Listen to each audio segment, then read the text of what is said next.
Opa! Aê!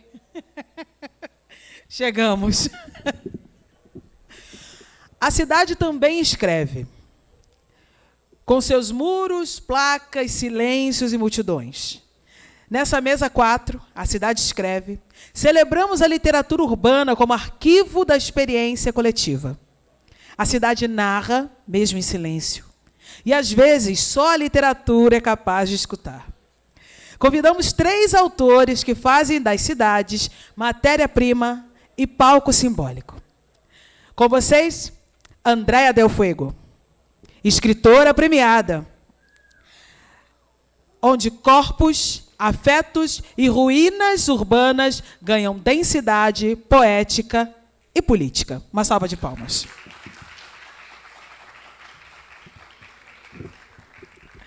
Paulo Lins, autor do marcante Cidade de Deus, um dos mais importantes romances sobre a periferia brasileira.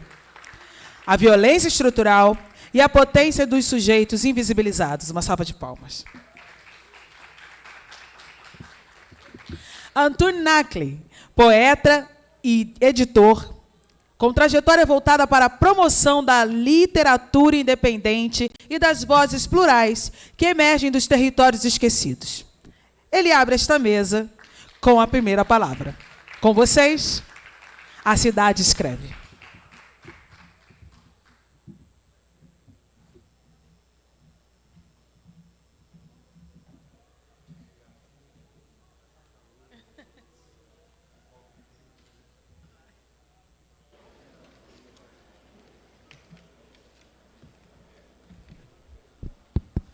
Boa noite, minha gente. Meu nome é Antônio.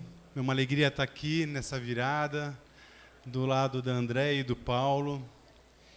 E vamos que vamos. Bom, quero falar um pouquinho primeiro desses escritores fantásticos que estão aqui do meu lado. A Andréa Del Fuego é escritora, mestra em filosofia pela USP. Ao todo, ela já publicou 9 livros. Ela é autora do romance Os Malaquias, que recebeu o prêmio José Saramago, que foi publicado em 10 países. O outro romance dela, As Miniaturas, foi publicado em Portugal, Argentina e França. Ela também é autora de livros de contos e infanto-juvenis. Ela ganhou o prêmio Literatura para Todos, do Ministério da Educação, em 2008. E o seu mais recente romance, A Pediatra, foi publicado em Portugal, Argentina, Eslováquia, Suécia e teve os direitos vendidos para o cinema e para o teatro. Tomara que chegue logo, né, essa peça. Daí eu tenho aqui a alegria de estar com o Paulo Lins. Muitos de vocês sabem, mas nunca é demais repetir. O Paulo é poeta, romancista, roteirista de cinema e de TV e professor licenciado em língua portuguesa e brasileira pela Universidade Federal do Rio de Janeiro.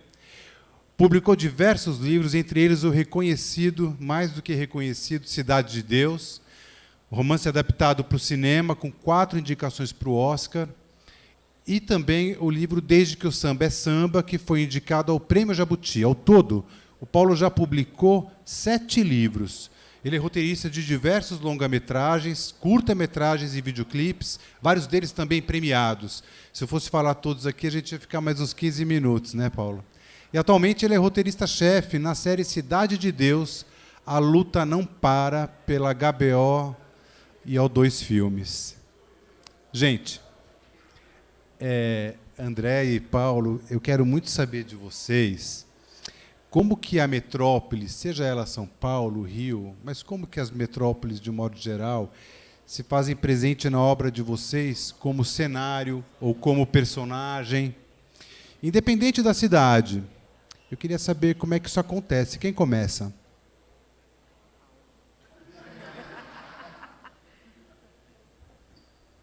Bom, boa noite. Eu quero agradecer aos curadores, a toda a produção, a todo mundo que trabalha para a gente estar aqui. É uma equipe enorme e fortalece a gente, os escritores. A gente precisa disso. A gente precisa falar do nosso trabalho, a gente precisa interagir com os leitores.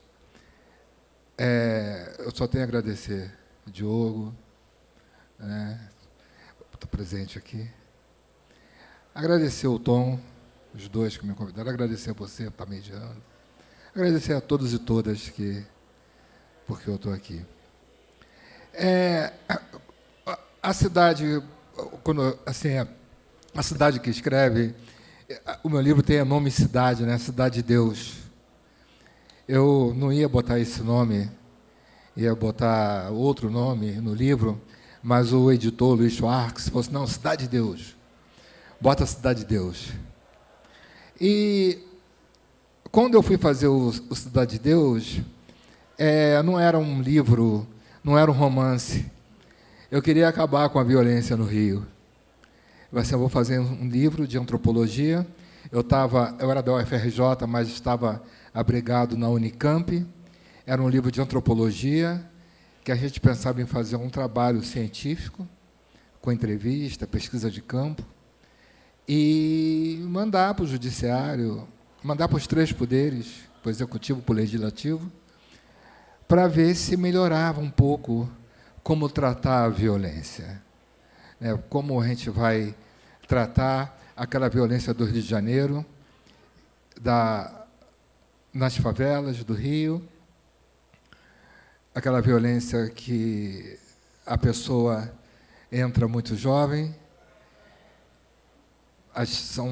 Eu costumo fazer uma pirâmide social, dizendo que lá em cima, né, dessa pirâmide, entre os favelados, lá em cima estão os trabalhadores, os profissionais, pintores, mecânicos, profissionais de baixa renda, operários. Embaixo, se em cima tem um pedreiro, embaixo está o servente de pedreiro. Se em cima tem o motorista, aí existiu o trocador de ônibus, que hoje não existe mais, né? E vai. Embaixo tem o pessoal que trabalha dentro da favela, que vende uma coisa, que limpa a casa, que ajuda, que varre o quintal, limpa o quintal, capeia no quintal. E embaixo tem um pessoal que geralmente são filhos de empregadas domésticas, né? Que o pai vai trabalhar, a mãe também vai trabalhar, e a criança fica sozinha na rua. É nessa base aí que as pessoas, esse pessoal que vende bala na rua, esses camelôs, é daí que vem a criminalidade, é dos mais pobres entre os mais pobres. Agora, a cidade vem de longe, né? A gente vai pensar, eu sou carioca, filho de baiano, o meu pai é de origem portuguesa, viu, Diogo? Meu pai é português e minha mãe, né, afro-brasileira. Aí nasceu assim, foi morar no Rio. E quando eu fui fazer o Cidade de Deus, eu vi a população da favela e quem estava ali na favela naquela época era filho de nordestino, né, descendente de indígenas e descendente de são afro-brasileiros. Porque todo mundo já sabe disso, né? Todo mundo tem consciência, né, que essa violência que a gente tem no Brasil, né, que está aí há séculos, que não para, que é decorrente disso. Uma vez eu estava na Alemanha fazendo uma palestra, mas aí tem esse lado, né, fazendo uma palestra na Alemanha, e um sujeito da plateia me perguntou como é que a gente aceitava uma criança de 10 anos, 15 anos, 18 anos, com um fuzil na mão. Aí eu perguntei a ele, como é que pode chegar uma arma alemã, atravessar o oceano, chegar, entrar numa favela, como é que pode, né, ter essa violência toda? E eu, quando fui escrever o livro, eu tinha que ver a população que estava ali. E eu estava acabando de ler os nordestinos, Drauzio do Rego, Graciliano Ramos, Jorge Amado, e eu via que esse pessoal que estava ali, os meus vizinhos, era o pessoal dos Alinhos do Rego, era o pessoal de Vidas Secas, era o pessoal que saiu do Nordeste, né, os Alinhos do Rego, saiu lá do final do ciclo da cana-de-açúcar, era esse pessoal que saiu aqui de São Paulo. A gente sabe muito bem que essa região daqui de São Paulo, do Vale do Paraíba, que vai até lá embaixo, essa região aqui do café, o Brasil foi o país mais rico do mundo com a produção de café, né? E já no final da escravização, com a chegada dos italianos para cá, os italianos receberam casas, receberam terrenos, tinha salário, tinha tudo para trabalhar, e quando estava o final da escravização, a maioria das pessoas negras foram para o Rio de Janeiro sem emprego, sem nada e tal, tal, tal. Então, os meus personagens que estão ali, da cidade, é o pessoal que veio do interior, né, do Nordeste, para cá, nessa época. A Rocinha só tem nordestino, Rio das Pedras só tem nordestino. A maioria das favelas é composta por esse povo que eu já falei aqui. Então, eu pensando que assim, que mostrando, né, um trabalho antropológico, entrevistando as pessoas que estavam ali comigo, que estudavam comigo. Uma vez um garoto chegou para mim e falou assim: Paulo, eu vou virar bandido. Eu falei assim: por quê? Não vou trabalhar para branco, não. Meu pai já trabalhou para branco, minha mãe trabalhou para branco, e, ninguém, está todo mundo aí passando fome, nunca comeu direito, não vou trabalhar, vou roubar, vou ser bandido. Eu fiquei assim, eu falei assim: nossa, será que eu trabalho para branco? Será que eu vou? Aí eu disse: não vou ficar trabalhando, não. E era assim, né? É assim ainda, né? E eu vi numa época, quando eu comecei a escrever, nos anos 80, tinha o rock nacional, que eu gosto muito, né? O pessoal do rock, mas nos anos 90 a favela começou a surgir, né? Pelo trabalho do movimento negro, pelo trabalho da associação de moradores, um trabalho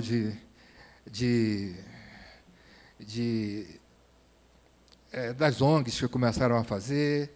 Aí surgiu o pessoal da música, surgiu o Rapa, Marcelo D2, os Racionais, surgiu esse pessoal da periferia que foi aparecendo, e a temática foi essa, né? Vamos trabalhar, o Ferrez surgiu aqui também, vamos trabalhar, vamos mostrar essa cidade invisível. É isso. Legal, Paulo, obrigado.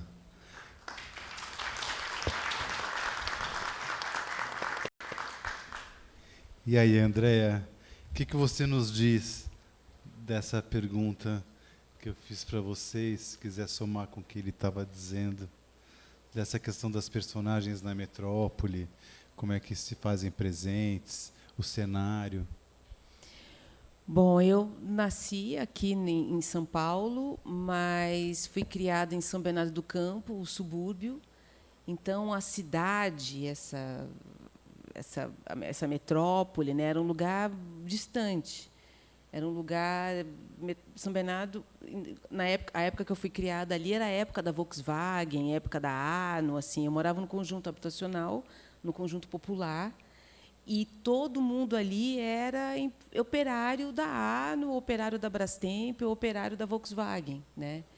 Então, e eu tinha uma fascinação pela Avenida Paulista. Aos 13 anos, eu e uma amiga, que era filha de um taxista do bairro, enfim, a gente pegou a nossa bicicleta e saiu de São Bernardo, e a gente veio andando, pedalando até a Avenida Paulista, com cãibra na Brigadeiro Luiz Antônio, deu uma cãibra. E a gente não tinha dinheiro para tomar uma água, porque o único desejo era voar de bicicleta. A gente queria voar, né? Assim, era uma ideia de a seguinte, assim, não estamos na cidade. Essa que é a coisa. Alguma coisa acontece lá, aquilo lá é a cidade, não é aqui. E, por outro lado, minha família vem de uma região do sudoeste de Minas Gerais, a família toda, né, de pai e de mãe, chama Carmo do Rio Claro, uma cidadezinha, sei lá, 3.000 habitantes, e minha família não era da cidadezinha, era da região rural deste lugar de 3.000 habitantes, 9.000 habitantes, uma coisa assim. E aí era uma outra ideia de cidade. E aí meu primeiro livro, que se chama Os Malaquias, acontece nessa zona rural, em volta dessa cidadezinha que se chama Carmo do Rio Claro. O nome da cidade não está nomeado, mas tem uma bandeira a descrição do que está escrito na própria bandeira dessa cidade, ela é mencionada no livro e tal. E eu escrevi essa zona rural estando aí na adolescência. Eu moro, então, na cidade. Nasci aqui, mas depois moro aqui na cidade desde os 17 anos, fiz 50, então, uma vida. E escrevi daqui, desse barulho, dessa... Eu sou apaixonada por isso aqui.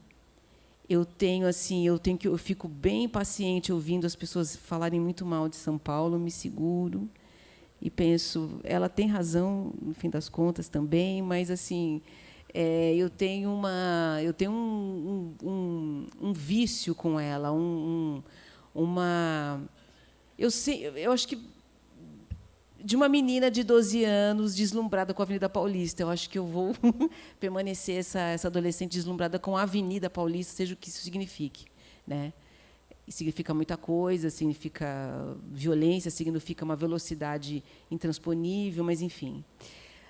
É um livro escrito daqui, olhando para este lugar e olhando para essa desaceleração que é um lugar da zona rural. Ao mesmo tempo, uma zona rural em que as coisas naturais elas têm outras violências indomesticáveis também, embora a gente possa achar que a nossa aqui possa ser domesticável, eu tenho um pouco de dúvida sobre isso. Mas, por exemplo, a família aqui, isso é uma coisa que aconteceu, um fato real. Os meus bisavós foram cozidos por dentro por um raio que caiu na casa e deixou órfãos os filhos, entre eles o meu avô e meus tios-avós. Minas Gerais é o lugar de maior incidência do mundo de raios, então caiu um deles na casa dos meus bisavós, e esse é o começo do livro. E depois eu escrevi o segundo livro, que se chama As Miniaturas. Esse livro, eu estava fazendo filosofia na USP, estava muito impressionada com um livro que havia acabado de ler, do Artemidoro de Daudes, um grego do século II, que escreveu sobre a interpretação de sonhos.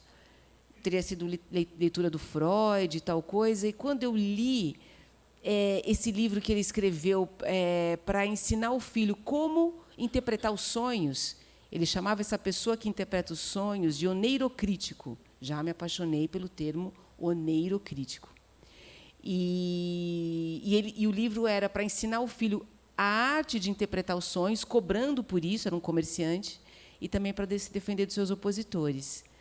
E eu pensei, e se eu escrevesse um livro que estivesse na outra ponta disso? É um cara que está falando dos sonhos, e ele falava de uma forma muito burocrática do sonho, muito fisiológica do sonho. Por exemplo, aqueles que podem ter uma premonição do futuro, ou uma premonição do próprio presente, que já é muito bom, essas pessoas elas estão em lugares de poder como os reis, ou os conselheiros dos reis. Mas nós temos sonhos muito transparentes. Então, se alguém aparecesse para ele, se uma jovem viúva dissesse o sonho, teria um significado. Sonhasse com jacaré, teria um significado. Se uma idosa viúva sonhasse com jacaré, teria outro. Ou seja, a própria presença viva da pessoa era a metade do significado do sonho. Uma coisa protocolar, uma coisa de departamento de produtos, de loja de departamentos, né? Uma burocracia. Eu fiquei fascinada por isso, e aí inventei um livro que se passa do outro lado. Se ele está falando depois do sonho produzido, o que acontece depois do sonho produzido, eu pensei, o que acontece antes do sonho acontecer? Daí tudo isso é muito realismo mágico, tudo isso é muito suspenso no ar. Falei, tá, vou criar um prédio que se chama Midoro Filho, no lugar mais concreto de um juntamento humano, que é a Sé de uma cidade. E coloquei esse edifício na Praça da Sé, onde as pessoas não sabem, todo mundo que vive não sabe, não tem ideia, mas quando dorme, na verdade, adormeceu, vai até o edifício Artemidouro, entra nesse edifício, e existe uma repartição pública de oneiros que estão lá para receber as pessoas. Eu escolhi essas pessoas, uma mãe, que é uma taxista, e um filho, que é um frentista de posto de gasolina.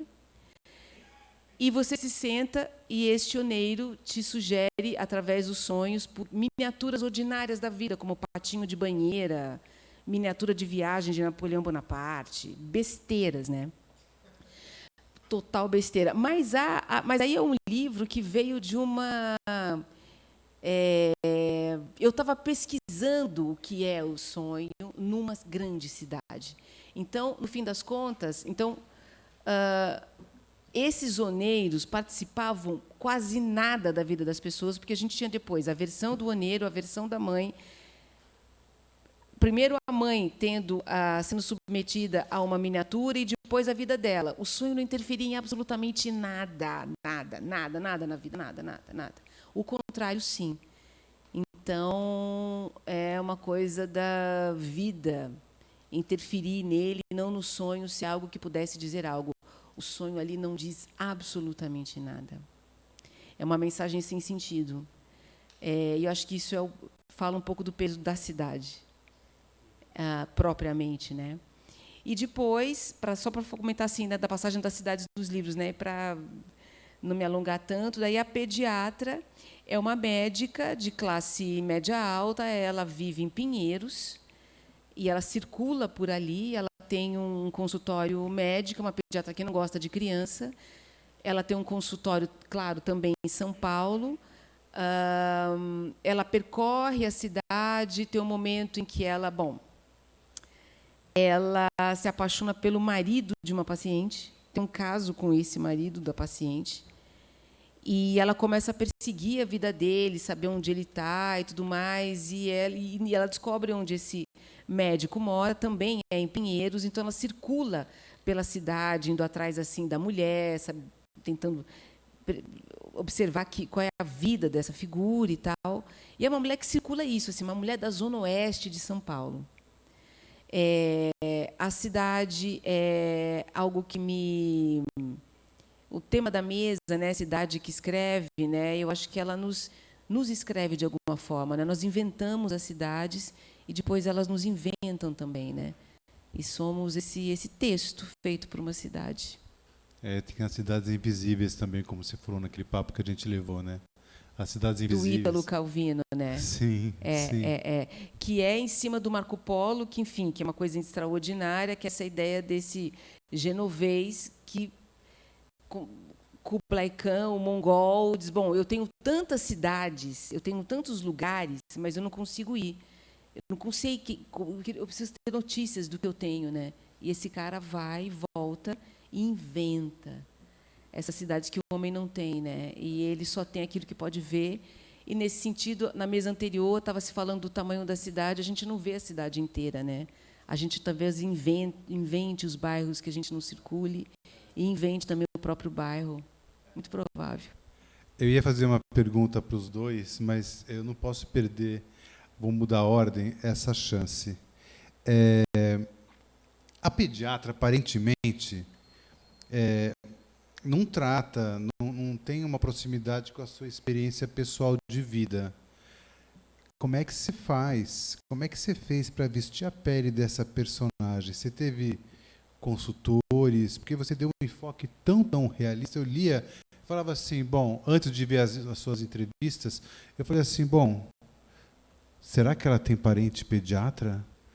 Ela manja tanto assim? E de onde ela tirou essa personagem mais cínica, que eu nunca vi igual? Ela é cínica, né? Olha, eu já li muito texto de teatro, muitos.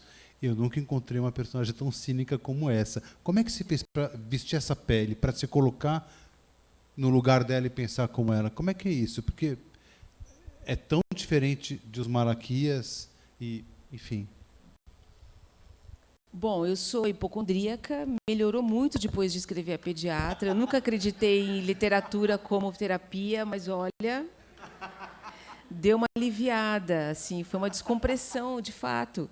Eu me toquei que eu estava melhor porque eu esqueci de ir atrás da vacina da dengue. Eu falei, olha, quando eu vi que esgotou a vacina da dengue, isso lá atrás, antes do grande boom, eu falei, como assim? E aí eu percebi que eu estava menos atenta, porque é uma neurose muito mórbida, não é legal, mas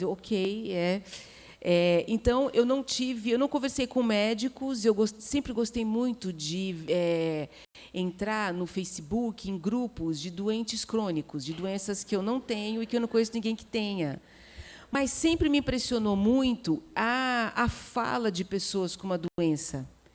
isso sempre me pega, assim, sempre me toca. Literalmente, assim, literariamente falando, esteticamente falando. Então, e o Facebook é a porta de entrada para o WhatsApp, né, para o grupo, aí que a coisa se aprofunda. Mas o doente crônico, ele não tem cura, mas esse cara que abre um grupo, ele se vê como médico de si, então ele sabe ler o hemograma, conhece o nome dos especialistas, ele é sommelier de médicos, então eles começam a dizer que esse médico pediu tal exame, não está legal. Aí ele lê um paper, viu uma nova, uma descoberta, e pensa assim, bom, vamos encontrar então um médico que tenha lido esse paper. E pergunta para o médico se ele leu aquele paper. Não, esse cara descarta, esse cara não está atualizado, a gente precisa achar a figura que está atualizado com a tal da doença e tal. Então, eu tirei a cara de pau de escrever na voz de uma médica, não de uma médica, mas de um doente, de um paciente que se vê como médico dele mesmo. Eu tirei dali. E também dei uma stalkeada no Twitter e no Instagram. Aí, só para também não me alongar também assim, mas assim, no Twitter, eu tive a sorte de encontrar residentes de pediatria das clínicas que não fazia ideia que havia uma escritora stalkeando, sabe? Um dia eu curti um troço e descurti muito rápido, morrendo de medo, assim. Não porque vai descobrir um dia que eu escrevi o livro, não é muito isso, assim, sabe? Mas eu, enfim, queria passar despercebida ali mesmo, né? Não queria uma pessoa que tinha, sei lá, 10 seguidores. E todos os seguidores, quando eu descobri a figura, porque eu dei algumas buscas e algumas palavras que pudessem me fazer chegar a um residente de pediatria. Eles se seguiam, né? Então eu acabei lendo as mensagens da turma, assim, todos completamente adoecidos. Completamente adoecidos. Era remédio para digestão, remédio para dormir, remédio para pensar. Era assim, E assim, o que eu estou fazendo aqui? O que eu estou fazendo aqui? Não é o que eu quero. Exemplos de primeiro testes dos exames ali, entende? Com famílias pobres, sabe? Sendo testadas ali, sabe? Enfim. Corta para o Instagram. No Instagram, comecei a ver os perfis de pediatras. A criança não escolhe o seu pediatra. Quem escolhe o seu pediatra é a mãe. E a mãe é o quê? Uma mulher com outros apelos, né? Outras demandas, né? Então eu reparei que as pediatras simulavam, algumas, né? Simulavam um perfil como se fosse uma dermatologista. Então ela estava com o cabelo super bem feito, sabe? Então tinha uma roupa X, quase como se fosse uma marca de roupa da Vila Madalena.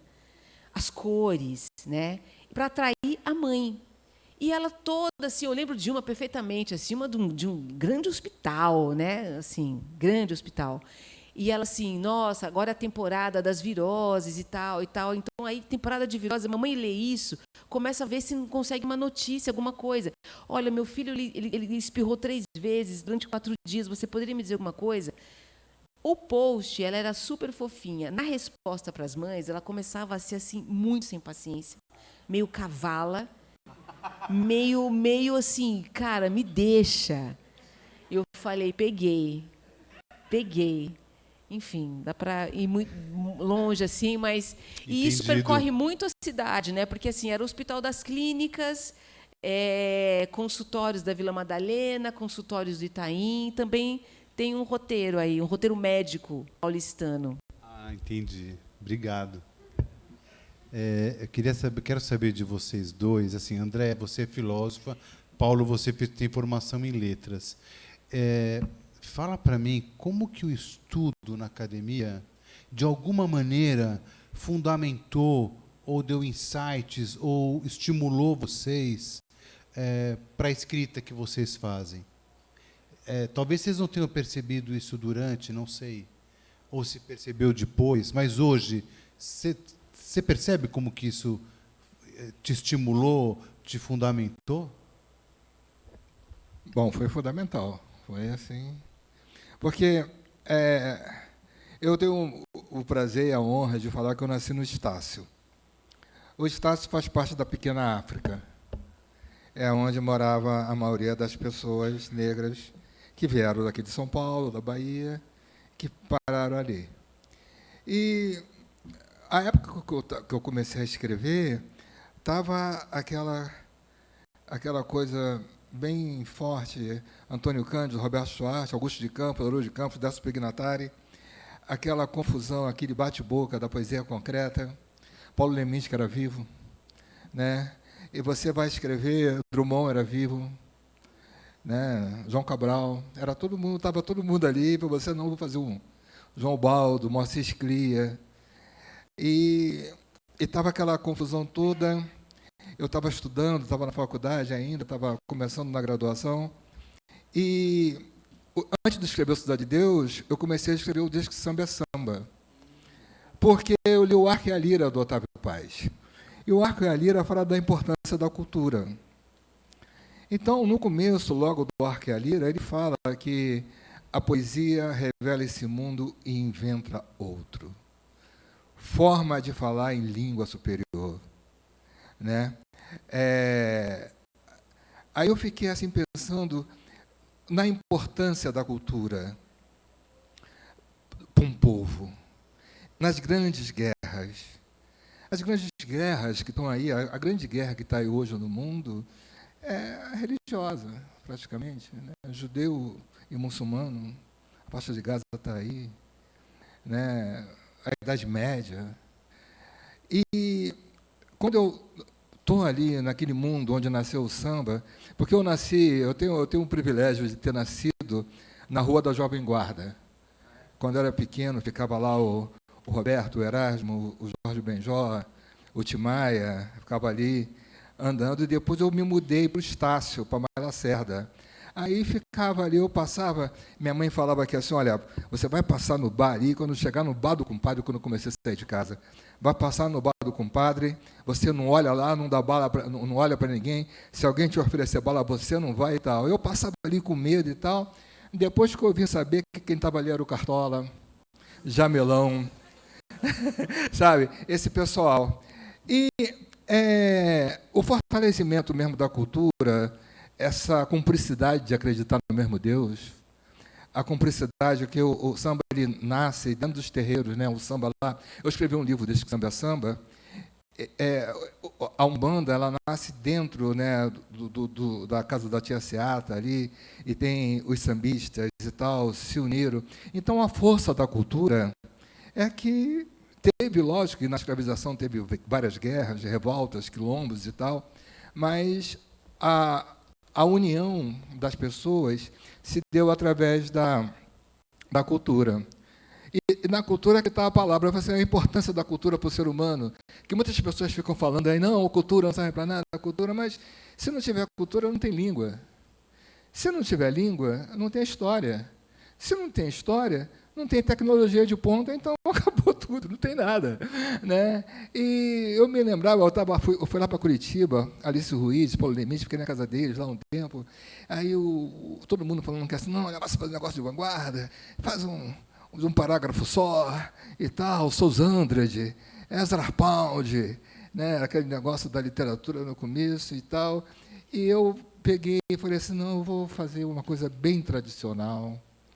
Vou seguir aí o Graciliano, vou seguir o Zé Lins do Rego, que o Guimarães, tentei, agora tu vê, é uma pretensão minha, tipo assim, não, o Guimarães Rosa inventa palavras, eu não vou inventar palavras, mas vou usar a gíria local. Pensei assim, foi todo pensado, assim, sabe, nessa coisa para fazer esse livro. E quando eu vi a força do que significa a cultura para um povo, né, de você cantar a mesma música, de você dançar a mesma dança, isso você se une e são capazes de você matar por isso, de você ir à guerra por isso. E eu ali naquele meio, eu não tinha, assim, quando eu me toquei disso, depois que eu estava lendo o Arco e a Lira, eu peguei e falei que assim, não, eu vou fazer o Disque Samba é Samba, vou escrever, porque eu estava na poesia. Eu vendia a poesia, sabe aquele cara chato que fica fazendo... você está no bar, assim, você está no bar, quer livro de poesia, gosta de poesia? Lê um livrinho aqui e tal. Aí era o Chacal, né? Meu compadre Chacal fez aniversário ontem, Chacal, Cabelo, Guilherme Zarro, o pessoal que saía ali no CEP 20.000 e que ficava falando poesia no Baixo Gávea, no Baixo Leblon, a gente falava poesia, parava e vendia e tal. Aí veio a ideia de fazer o romance. Aí a universidade eu fui aluno da Luiz Barcos de Holanda, eu fui aluno do Godofredo, João Batista Vargens, né, Cafezeiro, e eu pegava e escrevia e mostrava para eles. Que bacana. Mostrava para os meus professores, vou fazer. A Alba Zaloá me orientou, o Roberto Schwartz, ele falou que assim, Paulo, ó, eu não, quando eu peguei e escrevi 100 páginas, aí a Alba Zaloá, saudosa Alba Zaloá, mandou para o Roberto Schwartz. O Schwartz falou aqui assim, olha, Paulo, põe sentimento. Foi a única coisa que ele me deu, assim, põe sentimento. Trabalha, põe sentimento naquilo. E eu escrevi o Desde que Samba é Samba, depois eu parei o Desde que Samba é Samba, vim para o Cidade de Deus, que era uma coisa mais antropológica, e eu tinha uma relação muito forte, tem ainda, com a poesia, né? Eu tentei fazer uma coisa poética, as verdades poéticas, né? O Polemista tem uma frase que fala que assim a única coisa que pode olhar cara a cara da filosofia é a poesia. Eu falei assim, nossa, a verdade está ali. Eu ficava, né? Aquilo me deixava e tal. Aí eu ficava pensando. Aí, ao mesmo tempo, estava a exuberância da música popular, né? Caetano Veloso, Chico Buarque, aquelas letras maravilhosas, Milton Nascimento e tal. Eu escrevi o livro nesse clima, né, e dentro da universidade, estudando antropologia, estudando linguística, fazendo essa conexão. A universidade só me ajudou. Legal. E aí, André, e com você, como é que foi? Como é que o estudo na academia fundamentou ou estimulou você na escrita, ou as duas coisas? Eu, quando saí da escola pública em São Bernardo, eu fui fazer um colégio técnico de publicidade. As famílias do conjunto habitacional pensavam, vamos resolver essa criatura colocando num colégio técnico, porque, enfim, para trabalhar, a universidade era uma coisa... Não me lembro de ninguém da minha geração ter feito logo ali depois. E eu fui fazer a universidade mais velha. E eu já fui deturpada, eu já fui virada, eu já era uma leitora de literatura, já fazia literatura quando fui para a universidade. Então, eu fiz PUC, filosofia na PUC primeiro, depois eu fui fazer outra graduação na USP, fiquei uns 9 anos fazendo filosofia na graduação, e depois fiz o mestrado. E a sensação que eu tive, quando entrei na PUC, aqui em São Paulo, eu pensei, nossa, eu seria freira com certeza, assim, ficar nesse claustro aqui, comendo ovo, tomando vinho e lendo filosofia. Eu poderia viver séculos assim, aquele silêncio. E na PUC havia poucos alunos, né? 5. Quem é que vai fazer filosofia? Vai fazer filosofia na PUC? Tinha 5 pessoas.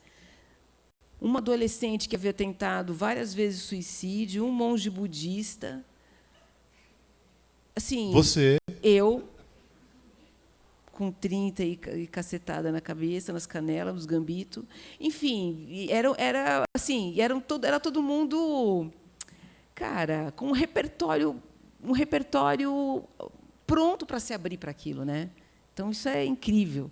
E, quando foi na USP, assim, a sala com, enfim, aulas da Madalena Chauí, 300 pessoas, e gente do lado de fora, e aquilo era uma coisa deslumbrante. As aulas de Aristóteles, da Madalena Chauí, eram inacreditáveis, assim, de Merleau-Ponty e tal.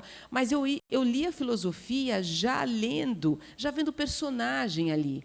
Até hoje, inclusive, eu dou oficinas de escrita literária e eu tiro conceitos filosóficos para pensar desenho de emoção e de desenhos de movimento mesmo de personagem na cena. E logo a primeira aula que eu tive foi de uma chilena, uma professora chilena maravilhosa, que foi a primeira aula de filosofia foi com ela. Assim. Ela levou cartas, né, do Sêneca, do senador, os diálogos de Platão, um trecho de, enfim, imperativo categórico de Kant e aforismos do Nietzsche. E aí a gente fez uma leitura daquilo e ela fez a gente entender que aquela linguagem ela participava do pensamento. escrever e falar sobre o imperativo categórico, por exemplo, aquilo naquela linguagem do Kant, ela fazia sentido, uma coisa engendrava a outra, assim, aquilo participava do entendimento, participava de um desenho, participava da criação do conceito. E foi aí que eu aprendi uma palavra que eu acho que e aí isso, exatamente assim, no Platão, os diálogos eles não estão ali à toa para pensar a dialética, os fragmentos, o Nietzsche tem a ver com uma ideia do romantismo alemão, de uma ideia de que a vida ela é em fragmentos, não é possível uma totalidade, não é à toa que são fragmentos. As cartas do Sêneca, mesma coisa, assim. Aí eu enlouqueci. Eu falei assim, eu quero morar aqui, eu não quero ir para casa, eu quero ficar aqui. Ficar aqui. Era uma coisa... e esses... até entrar na fenomenologia, isso foi na PUC ainda, quando a gente leu Husserl, que pensa, enfim, na ideia de consciência pura, da possibilidade da consciência pura. Você precisa fazer uma redução fenomenológica, que é o sujeito suspende o eu histórico, o eu biológico.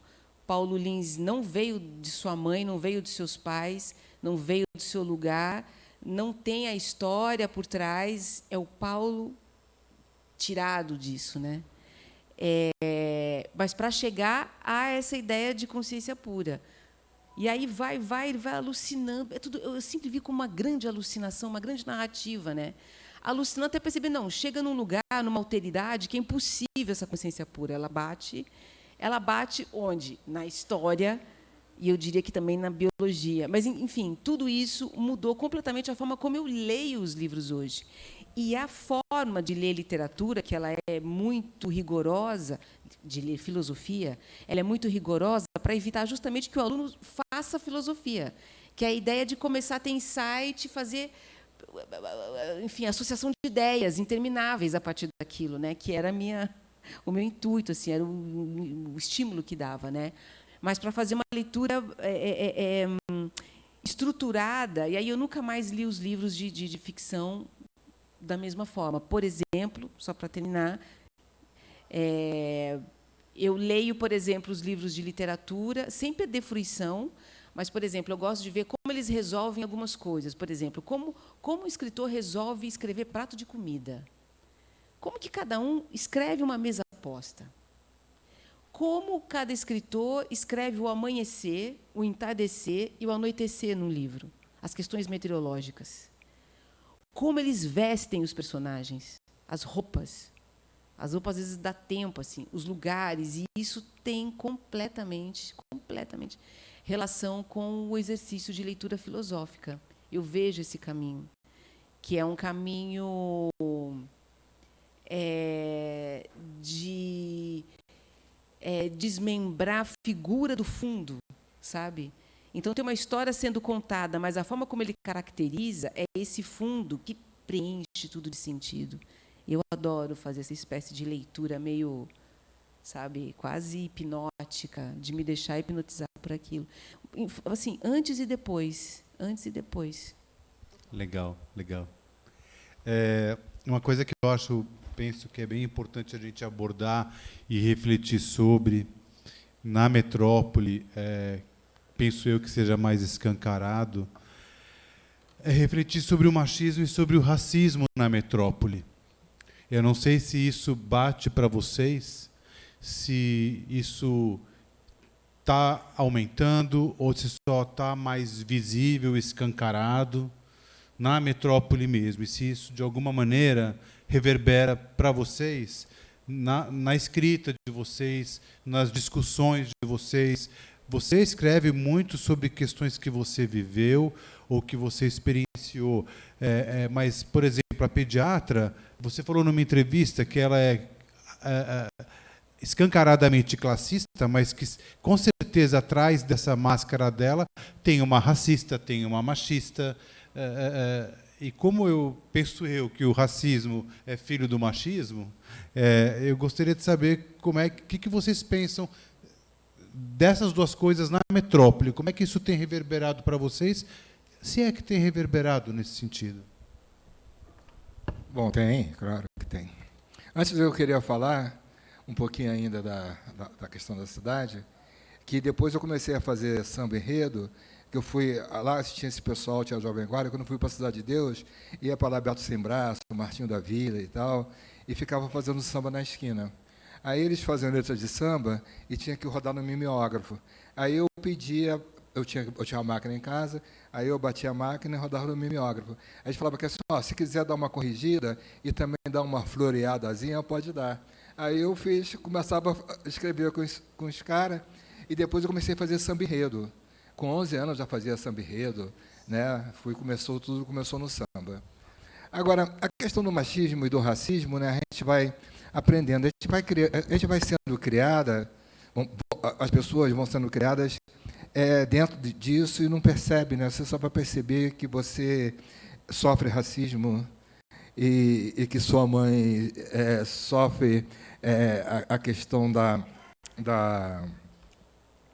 a questão da mulher, né, de sofrer essa coisa que no racismo a gente conseguiu fazer crime. Agora o machismo não é crime.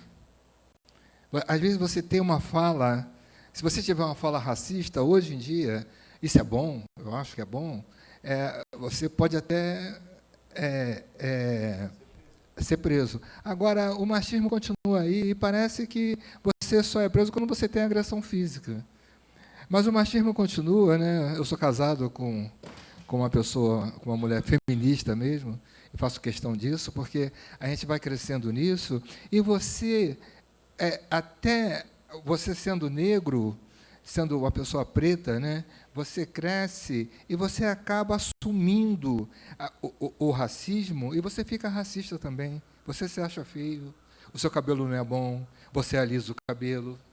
Né, as pessoas, eu não vou alisar porque não dá mais, né? Mas assim, as pessoas alisam o cabelo, as pessoas vão se pitando, vão se moldando, e a mesma coisa é o machismo, né? Então, assim, vamos dizer que o racismo, tanto o capitalismo também faz parte do capitalismo, o machismo, o racismo, mas, assim, eu acho que hoje em dia, a gente vem do movimento negro, o movimento feminista cresceu muito, é difícil hoje, se uma mulher pega e fala que sofreu machismo, aquela pessoa é cancelada. Eu acho que, né, agora, com as redes sociais, que a pessoa pode falar, que a pessoa pode denunciar e tal, e coloca, porque a gente sabe que tanto na classe média, tanto na favela, teve espancamento de mulheres a vida toda. Na pandemia, o que não podia sair de casa, na Europa, você pensa assim, não, são pessoas evoluídas, não tem... Não, isso continua e continua de uma forma muito violenta. Né? Então, a gente tem que ter sempre cuidado, né? Tem que estar sempre atento para você não se deixar ser machista e trabalhar contra isso. Né? E o racismo é a mesma coisa. Você não percebe, a gente não percebe, às vezes, um mínimo detalhe, uma pequena fala, alguma coisa assim, você... Pequena observação, né? Você sente que o racismo ainda está aí, que o machismo ainda está aí. E o machismo, eu acho que está, hoje em dia, com a união, né, teve o movimento negro trouxe isso, eu vejo muita gente falando nas redes sociais, contra o racismo, quando é denunciado, a pessoa vai presa, tem processo. Agora, o machismo não, o machismo parece que continua impune. E você, André, o que você pensa em relação a isso na metrópole, ao machismo, ao racismo? Se isso Bom, eu acho que a gente vive um momento histórico interessante em que essas coisas são colocadas, e falando aqui, por exemplo, do machismo, acho que desde o Me Too, muitas mulheres, por exemplo, da minha geração, falam, então, quantas vezes mesmo foi abusada? Faz as contas. Acho que teve um baque, assim, um meteoro que caiu, assim, de uma consciência mesmo de um território, de um corpo feminino que, assim, de uma invasão perpétua.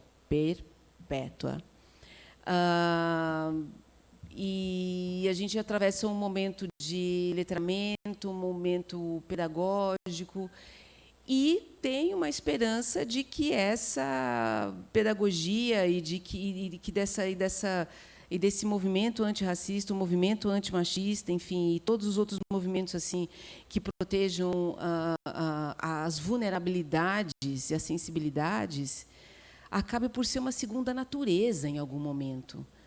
Né? É como a alfabetização. Quando você é alfabetizado, é impossível não ler uma frase. Você passa o olho e lê. Assim. Então, eu tenho esse desejo, assim, essa esperança, que eu acho que ela é comum de que isso se transforme numa segunda natureza, porque natural não é. Acho que não. Não é a primeira natureza. Essa defesa e esse respeito às vulnerabilidades e às diferenças mesmo, né? Acho que ela só pode vir como uma segunda natureza, e isso é uma luta contínua. Eu acho que, no caso, por exemplo, da pediatra, essa mulher que é uma personagem que ela tem autonomia financeira, ela tem autonomia moral, ela tem autonomia sexual, ela tem autonomia social. Ela é o Oswaldo, não é a Cecília. Ela é um homem, ela é territorialista, ela compete pelos espaços, ela circula com o mesmo ethos de um homem, né? E acho isso interessante porque me lembra um pouco a Virginie Despentes, que é aquela francesa que escreveu a teoria King Kong. Ela tem... Muita gente lê o livro com muitas questões, eu propriamente tenho, mas tem um momento em que ela fala de um feminismo que, nesse momento, me pega muito, que, assim, o machismo, ele tem a face da violência, só que ele tem uma outra, que a gente fala um pouco menos, que é muito sedutora, que é a da proteção. Tem um machismo que protege algumas mulheres, não são todas. E aí ela fala, esse feminismo, o feminismo só é possível, por isso o feminismo negro é o feminismo universal. Ele tem que chegar onde está aquela mulher que não tem proteção nenhuma do machismo, nem dos homens pretos também, né? Não tem, né? Assim, é esse lugar em que não houve, não tem o princesismo, entendeu? Sabe o princesismo, da menina da princesismo que atrai o homem, que acha, bom, aqui eu preciso proteger, tem uma proteção econômica, tem uma proteção física, tem uma proteção de diversos níveis, né? O feminismo ele tem que alcançar aquela mulher que não teve um dia uma sombra de proteção nenhuma, assim. Ela está absolutamente sozinha, assim, em campo aberto. Né? E tem que chegar lá. Não é as mulheres brancas, classe média alta da Zona Oeste. Faça-me o favor, entende? Ela tem que alcançar, e, para isso, ele tem que incluir também igualdade econômica, igualdade social, né? Coisas básicas, como, por exemplo, uma universidade, estava falando da universidade aqui, né? Estava falando aqui da aula da Mariana Chauí. Eu estava com meu marido do outro lado, eu via o meu filho chorar e descia, parava a aula sobre Aristóteles para amamentar o filho, depois voltava, até aquilo ficar completamente impraticável. Uma universidade não pensa, por exemplo, a maternidade é uma coisa assim, né, não está na vida, né, não existe o espaço, e cuidar da mulher é cuidar da sua cria. De uma estudante, por exemplo, quem chega, por exemplo, com muito custo numa universidade pública, engravidou, sabe? Tem um filho, tem 2, né? Ou nem vai prestar. Quantas aqui não sabem das histórias assim da menina jovem que engravida e não sequer pensa na universidade, porque não há nenhum espaço ali que tenha um apoio, né? Então tem muita coisa aí que é de um cuidado que tem que passar também pelo combate à desigualdade social mesmo, né? Que acho que isso ainda é o nervo mais doloroso e mais disputado. Legal, obrigado. A gente agora vai abrir para perguntas. Então, você quer perguntar? Por favor. O microfone está chegando em você. Qual é o teu nome? Boa noite, Fernando. Parabéns, mesa excelente, delícia de palavras. Ouvir vocês essa hora, nos mantendo acordado aqui, essa hora da noite. Aproveito para dar os parabéns também para o Tom e para o Zé Manuel pela iniciativa incrível dessa virada literária, mais do que necessária. E queria aproveitar para trazer aqui para a conversa um tema que nos deixa de novo em festa hoje. É um dia de festa para o cinema brasileiro. Kleber Mendonça Filho e Wagner Moura, premiados em Cannes. Há quem diga que parte disso que a gente está vivendo hoje no cinema brasileiro começou, ou, enfim, teve uma virada com o filme que foi uma adaptação do livro do Paulo Lins, Cidade de Deus. Então, eu queria trazer o cinema para a conversa e saber do Paulo o que a adaptação do seu livro para o cinema mudou na sua forma, se é que mudou, na sua forma de ver o seu livro, como que isso trouxe para a sua literatura, para a sua história, e da Andréia, o que ela espera ver no cinema dos seus livros, se já há conversas a respeito, enfim. Antes de falar, a gente falou em machismo e racismo, mas a homofobia, né, é uma coisa muito séria também, né? Mata-se muitas pessoas. E é o país que mais mata, né? Mais mata. E quem sofre mais na sociedade é a criança negra, a mulher negra e os homossexuais pretos, né, que sofrem mais. Só para voltar. Eu dei a sorte de pegar o renascimento do cinema. Né? Lembra que o Collor acabou com o cinema? Acabou com... Tem que lembrar que, né, teve Bolsonaro, mas teve Collor também. Né? A gente não tem que... né? E foi a retomada do cinema. Eu não pensava, né? Eu não tinha nenhuma... Eu via televisão, eu via novela. Porque pobre não vai ao cinema, né? A gente não ia no cinema, não tinha cinema, era uma coisa assim. Então, quando eu vi a questão de vender para cinema, eu pensei, mas o cinema está tão difícil, né? Tá ruim o cinema. Eu me lembro da retomada. Aí tinha a Carlota Joaquina, lembra? Carlota Joaquina, que foi a retomada do cinema foi Carlota Joaquina, né? Lembra disso? O cinema voltou.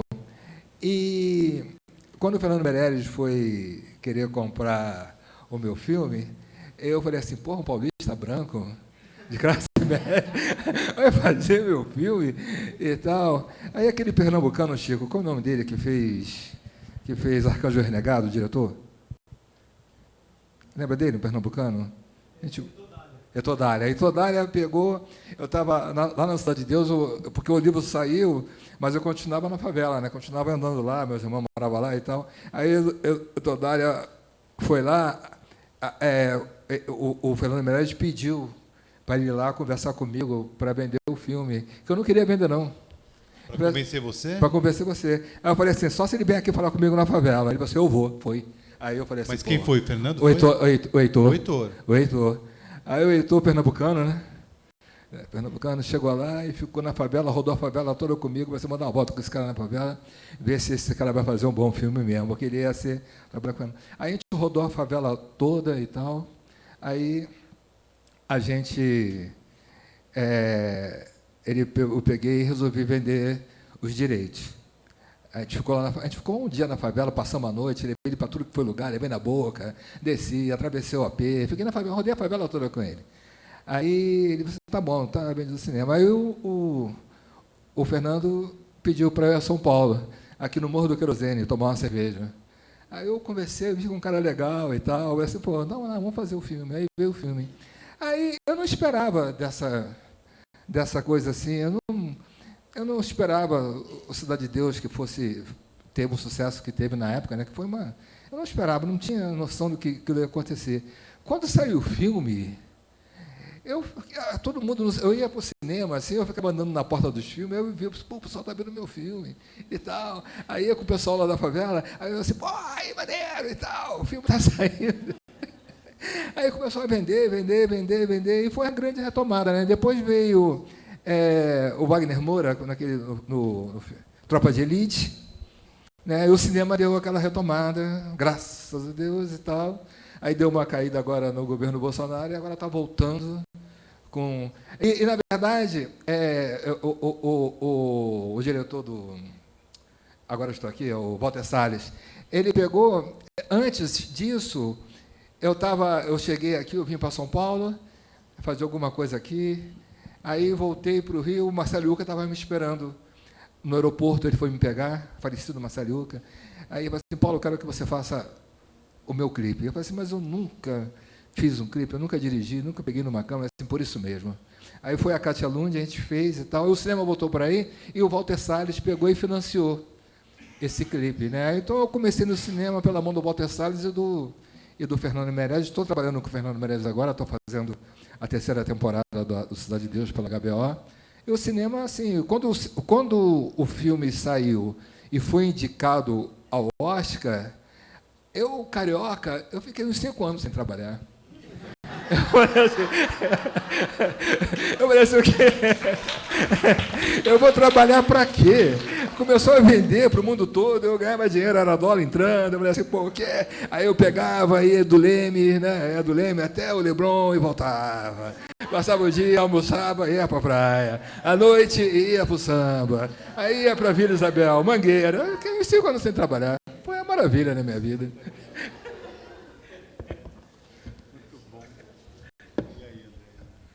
O que você espera da sua obra indo para o cinema? Os Malaquias e a Pediatra teve os direitos vendidos para o cinema. As coisas são lentas, né, no cinema, né, é muito dinheiro envolvido, né, são muitas etapas, né, e eu não tenho e não tenho assim muitas notícias do processo. Eu acho que as produtoras evitam que os autores estejam muito próximos, os roteiristas também. Acho que a gente é um fator um pouco estressante, pode ser, nesse sentido da liberdade mesmo, né, de uma adaptação, né. E tive mesmo essa sensação ao ler o primeiro tratamento do roteiro, por exemplo, de puxa, mas isso aqui, por que tirar isso e por que adicionar isso, né? Eu tive essa sensação de estranhamento do próprio trabalho, porque você tem uma relação muito próxima com o texto.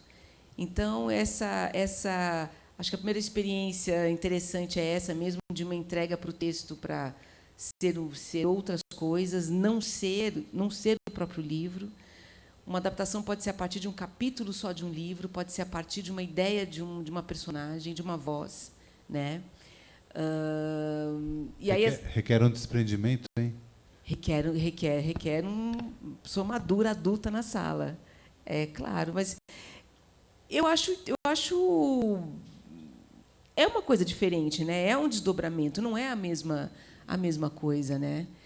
Mas os processos são o seguinte: a Pediatra está no 2º tratamento de roteiro, tem uma previsão de começar a filmar no começo do ano que vem, mas, de novo, isso sempre pode mudar, porque América do Sul, Brasil, as águas são sempre turbulentas na cultura.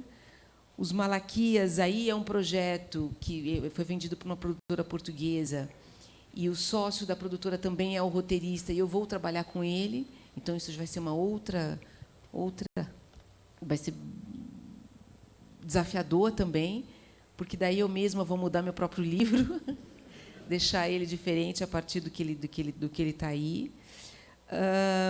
E esse momento do cinema, como o Fernando pontuou, favorece que esses projetos, não só dos meus livros, né, como de tantos livros de autores brasileiros que foram comprados nos últimos anos, nos últimos meses, né, nos últimos 5 anos, né, uma busca pelos livros, né, de autores brasileiros, né, os streamings procurando os livros, né.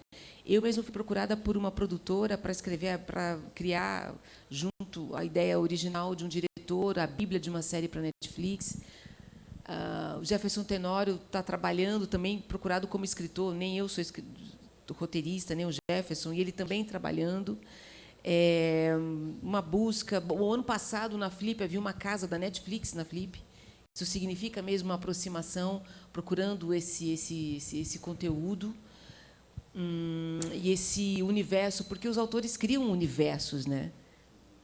E esses universos eles são fundamentais para a produção, e acho que já é meio caminho andado para conduzir mesmo ali um roteiro, enfim, e chegar aos finalmente. E esse momento favorece, né? Eu acho que o Agente Secreto se favoreceu também do Ainda Estou Aqui, certamente, pela visibilidade.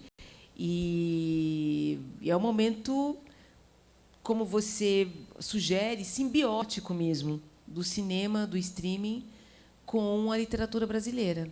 Acho que isso é visível. Acho que eu conheço pelo menos uns 15 autores que teve seus últimos livros vendidos para produtoras de cinema. Que maravilha. Você tem uma pergunta, né? Diga. Peraí. Tem uma pergunta aí ainda? Tem aí antes? Tá ok. Depois Desculpe. você traz aqui. Desculpe, eu não tinha visto. Imagina. Eu tinha visto. Boa noite. Andréa, eu li a pediatra, eu quis matá-la, né? Alguma pediatra entrou em conflito com você? Não, elas me amam. Me amam. Como assim? Não, completamente. Me agradecem pelo livro, dizendo, acho que você fez uma boa médica, porque ela é muito competente. Ela é muito competente, porque eu acho que daí vem de uma ideia que a gente tem, nossa, porque podia ser qualquer médico, mas a pediatra, ela é uma espécie de mamãe. Nós, mães, projetamos, a gente quer que o pediatra ame seu filho, nosso filho, tanto quanto nós, né? Uma espécie de filial da sua maternidade, que vai olhar e vai saber, e vai cuidar, e vai ter não é uma relação muito louca e neurotizada, eu acho. E aí a gente projeta uma pessoa que tem pensamentos edificantes da manhã à noite. E elas são simplesmente completamente falhas e quebradas e adoecidas, muitas vezes também, né, com todas as questões. E naquele momento do consultório ela segue protocolos. Algumas têm uma coisa da arte da medicina, porque a medicina também tem uma coisa da interpretação, né? Só que muitas coisas que eram interpretadas da anamnese, que é uma coisa maravilhosa, que alguém diz uma coisa e o outro interpreta e sinaliza e faz os referentes entre o que ela está falando e o saber médico, né? Para os sinais dos exames, para outras coisas, né? O sintoma para os exames, né? Você praticamente quase nem precisa dizer os sintomas, você vai fazer exames e eles é que são os sinais dali, né? Então, mas a relação é super amistosa, de verdade. O que eu fiquei contente foi que o livro ele participou de alguns grupos dentro da medicina. Então, por exemplo, de residentes das clínicas, por exemplo, leram a pediatra e me chamaram para conversar, para falar sobre ética médica. E isso é interessante, por exemplo, eu não sou médica, não é uma autoficção, é uma invenção completa. E porque você escreveu uma invenção, é como se você entendesse daquele assunto. E não é verdade, né? Então, até quando sou chamada para falar, de repente, ali num curso sobre ética médica, na verdade, o que me cabia dizer ali era sobre um pouco da linguagem, do que é capaz a linguagem, mais do que porque no que eu poderia cooperar com isso, né? Mas a partir do livro eu comecei a participar de um grupo de medicina narrativa que se chama GENAM, que é um grupo de estudos medicina narrativa, e só para encurtar muito, para não avançar nisso, mas uma das que estava fazendo um doutorado na Letras, porque é um grupo de médicos e de professores de literatura e de escritores. Da Andréa Funchal, ela defendeu uma tese chamada Poética Clínica, com a ideia de que a fala de um paciente é um gênero literário, porque alguma coisa acontece nesse teatro do consultório. Você está de um lado da mesa, o médico está de outro, e isso já faz um setting X, Y, Z. Aquela pessoa que está do outro lado sabe mais do seu corpo do que você, e ela vai dar um veredito para você. Ela tem uma resposta, e isso tem mudanças na própria linguagem naquele lugar. Eu acho isso completamente fascinante. Mas eu fiquei com medo de perder o pediatra do meu filho, por exemplo, porque como eu tenho uma convivência com ele, porque meu filho tem questões alérgicas, eu não fiz perguntas para ele não achar que o livro seria sobre ele. E eu me lembro de, numa consulta, ele falar: nossa, não, eu ouvi a tua entrevista na CBN. E eu me lembro de falar desbragadamente assim, umas coisas na CBN, entende? Morrendo de vergonha assim, do que ele ia pensar de mim, sabe? Eu não posso perder esse médico. Eu não perdi. E as doulas, porque tem uma luta ali, né, uma oposição, as doulas me procuraram menos. As doulas me procuraram menos. Mas muitas leram e entraram em contato, dizendo que se divertiram com aquilo e que a discussão no fim do livro, porque aquilo é uma crítica a toda, até em primeira pessoa, e pode ser, e muitos leram, um grupo de leitura, por exemplo, todo mundo me achava: nossa, você é calma e fofa. As pessoas acham que eu sou a personagem. Aí elas, assim, culpadas: olha, eu me sinto mal de me identificar com ela. Eu falei: e eu que escrevi? E não estou identificada. A escrita, esse exercício de desidentificação, é uma das coisas mais extraordinárias que a escrita pode trazer.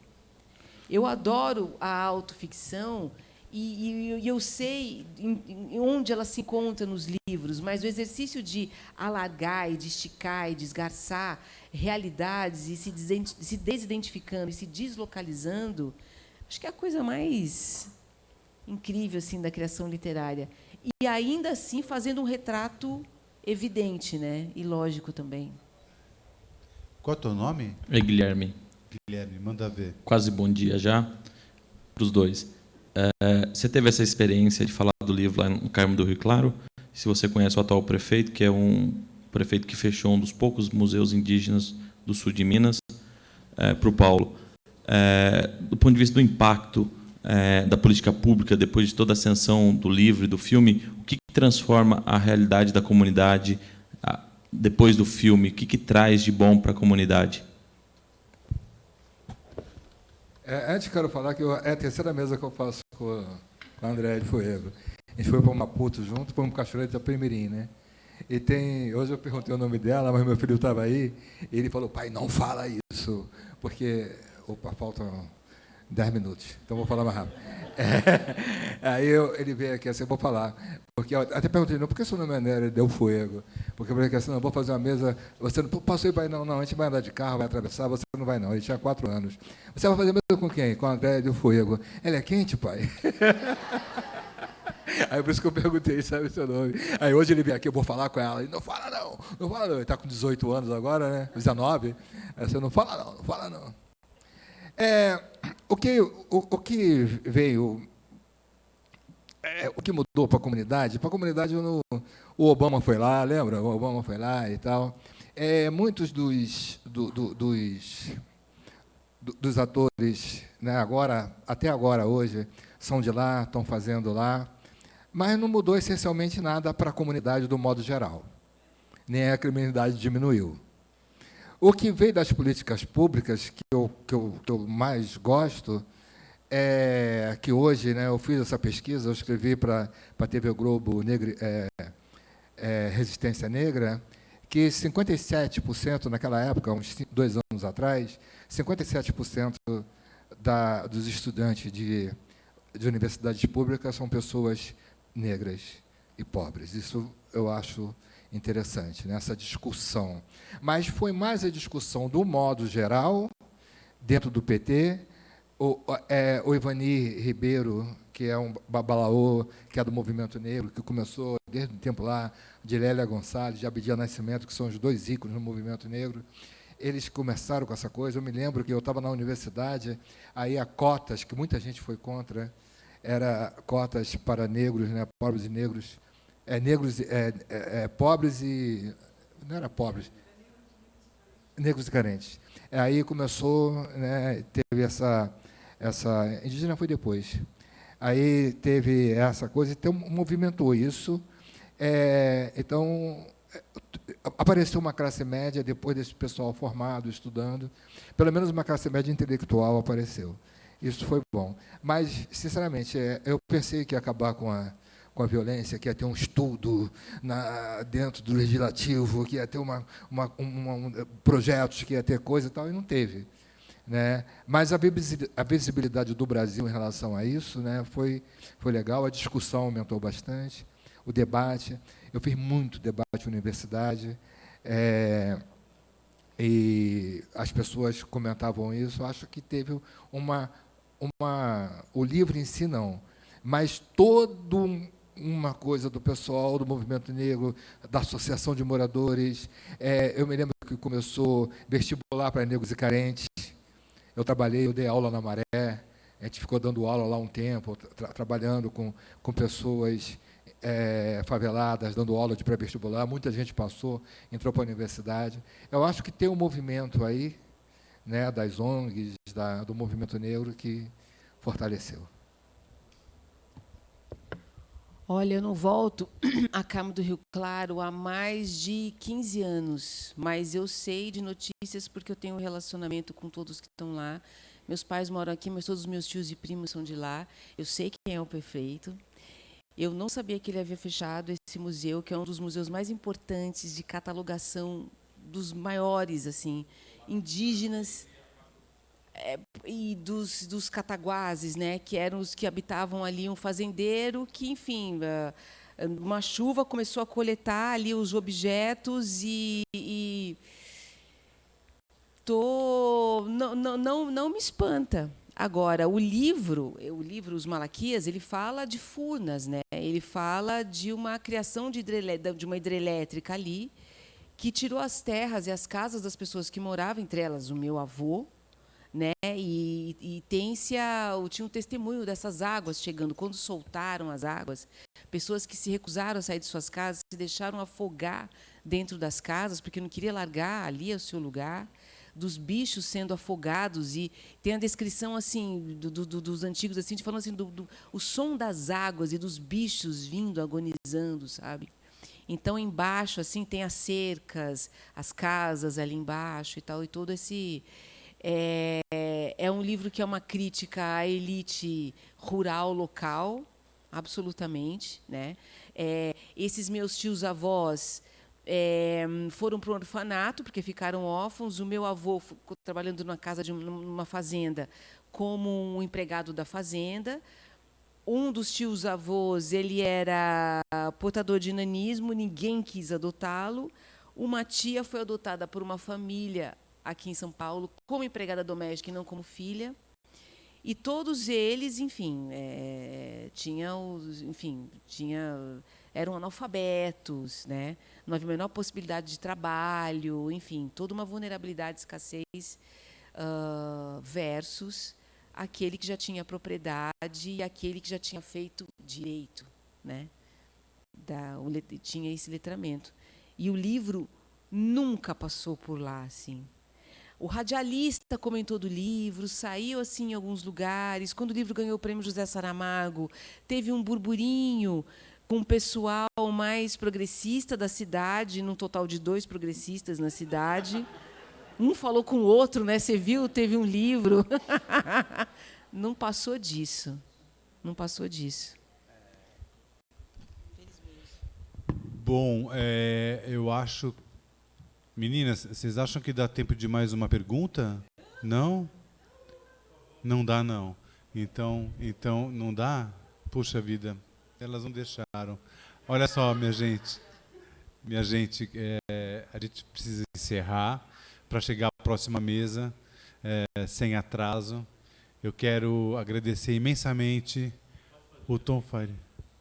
Pode, amigo? Pode, amigo? Tem um microfone para ele, por favor? Ela está pegando o microfone para você.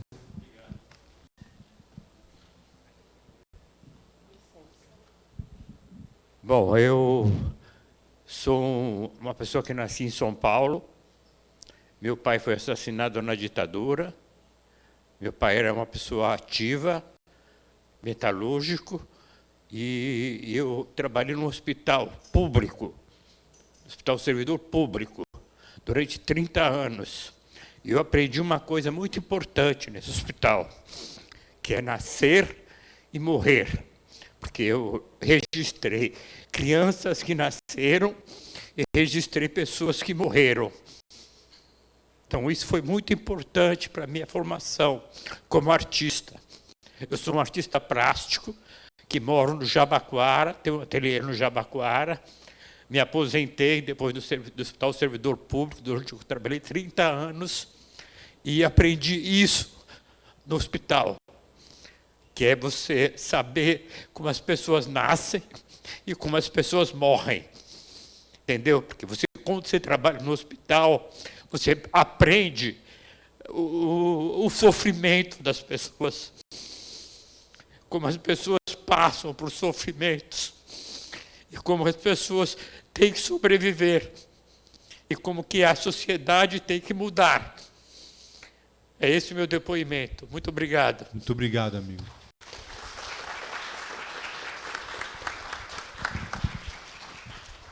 Então, como eu estava dizendo, quero agradecer imensamente a curadoria, o Tom Farias, o Zé Manuel, Paulo e André, foi uma delícia estar aqui com vocês. Quero mais. Quem sabe tomara que a gente se reencontre novamente. Obrigadíssimo, gente.